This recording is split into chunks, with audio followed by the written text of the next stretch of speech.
এবছর মালদার রেশম গুটির ফলন ভালো হওয়ায় খুশির হাওয়া বইছে মালদার রেশম চাষি মহলে।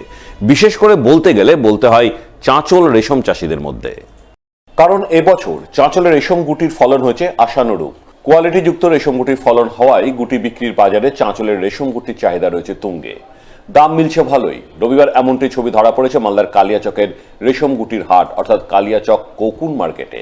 এই মার্কেটে দিন চাঁচলের রেশম গুটির দাম প্রতি মণ সর্বোচ্চ 22,000 টাকা দরে বিক্রি। তবে অন্যান্য জায়গায় রেশম গুটির দাম ছিল তার চেয়ে 2-3 হাজার টাকা কম। স্বভাবতই কালিয়াচকের কোকুন মার্কেটে চাঁচলের রেশম গুটির চাহিদা তুঙ্গে থাকায় চাঁচলের রেশম চাষিদের মধ্যে খুশির হাওয়া বয়ে যায়। আমি গুটি কিনতে এসেছিলাম। আজকে আমাদের চাঁচলের গুটি আমদানি হয়েছে, মোটামুটি খুব আছে, মোটামুটি কোয়ালিটি গুটি খুবই সুন্দর হয়েছে এবছর। তো মোটামুটি আমরা আশা করছি যে সামনের দিনের জন্য আরও গুটি আমদানি হয়, এরকম কোয়ালিটি যদি আরও পাই তাহলে আমরা খুশি হব। বাজার হিসাবে মোটামুটি গুটির দাম আজকে বেশ ভালোই গেল। মোটামুটি আজকে আপনার 20,000 21,000 টাকা গুটির দাম। তো মোটামুটি 22,000 পর্যন্ত গেল এক কলম। তো আশা করছি যে সামনে হাটে হয়তো আরও এর থেকে গুটি ভালো আসবে, আমরা দাম দেওয়ার চেষ্টা করব। 150 ডিম নিয়েছিলাম দিনের কাছ থেকে, মোটামুটি 76 কিলো 500 হলো, 20,000 করে বিক্রি করলাম। অনেকটা খুশি, পরবর্তী যেন এর থেকে আরও বেশি হলে ভালো হয়, সরকার যেন সুবিধা করে আমাদের জন্য, আমরা যেন চাষ করতে পারি। এনসিসি দিবস উপলক্ষে মালদা কলেজে রক্তদান শিবির। রবিবার রক্তদান শিবির অনুষ্ঠিত হল এনসিসি 11 নম্বর বেঙ্গল ব্যাটালিয়নের উদ্যোগে। রক্তদানের পাশাপাশি এনসিসি 11 নম্বর বেঙ্গল ব্যাটালিয়নের ক্যাডেটদের নিয়ে নানান সাংস্কৃতিক অনুষ্ঠানের আয়োজন করা হয়। পতাকা উত্তোলন ও প্রদীপ প্রজ্বলনের মাধ্যমে রক্তদান শিবির ও অনুষ্ঠানের শুভ সূচনা করেন মালদার অতিরিক্ত জেলা শাসক পীযূষ সালেঙ্কে, এনসিসি 11 নম্বর বেঙ্গল ব্যাটালিয়নের সিও অর্জুন মঙ্গলের সহ অন্যান্যরা।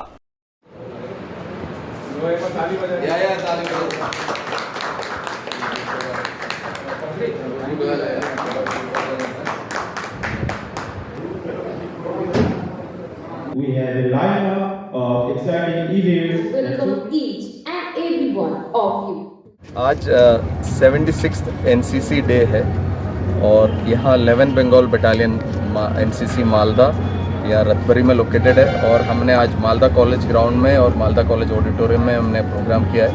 पहले आज का चीफ गेस्ट था अपना additional district magistrate Shri Piyush Salunke sir, जिन्होंने फ्लैग होस्टिंग किया।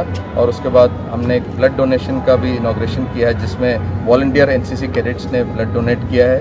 और उसके बाद एक कल्चरल प्रोग्राम अभी एनसीसी ऑडिटोरियम मालदा ऑडिटोरियम में, उसका आज एनसीसी डे के अवसर पर एक कल्चरल प्रोग्राम भी हुआ है। প্রভুপাদ শ্রী নিত্যানন্দ গোস্বামী প্রভুর 11তম বিরহ তিথি মহোৎসব পালিত হল রবিবার। এই উপলক্ষে দিন সকাল থেকেই মালদার বুলবুল চণ্ডী শ্রী শ্রী রাধা মদন মোহন জিউ মন্দির প্রাঙ্গণে নানান ভক্তিমূলক অনুষ্ঠানের আয়োজন চোখে পড়ে। প্রথমে মন্দির কর্তৃপক্ষের তরফে নিত্যানন্দ গোস্বামী প্রভুর মূর্তি নিয়ে নগর সংকীর্তনের আয়োজন করা হয়। নগর সংকীর্তন গোটা বুলবুল চণ্ডী সদর এলাকা পরিক্রমা করে। পরিক্রমার পর বুলবুল চণ্ডী শ্রী রাধা মদন মোহন জিউ মন্দিরে দিনভর লীলা কীর্তন, শ্রীমদ্ ভাগবত পাঠ, 64 মহন্তের ভোগ নিবেদন, আগত ভক্তদের মধ্যে ভোগ বিতরণের মতো বিশাল ধর্মীয় কর্মকাণ্ড লক্ষ্য করা যায়, যাকে কেন্দ্র করে ভক্তিভাব জমে ওঠে মন্দির প্রাঙ্গণে।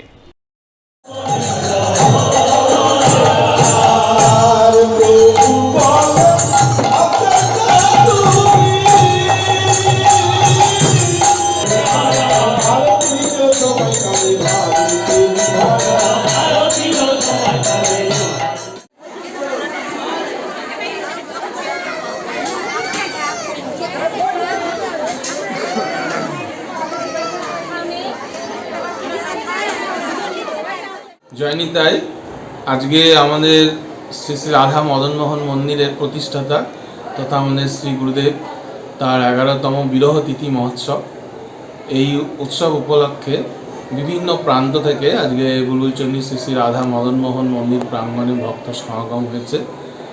আমাদের এই উৎসব উপলক্ষে 3 দিনের এবার আমাদের অনুষ্ঠান ছিল। অধিবাস কীর্তন হয়েছে, তারপরে গতকাল অখণ্ড হরিনাম হয়েছে অষ্টপ্রহর ব্যাপী। আজকে 64 মহন্তের ভোগ আরাধনা হয়েছে এবং আমাদের শ্রী গুরুদেবকে নিয়ে আজকে আমরা পরিক্রমায় বেরিয়েছিলাম।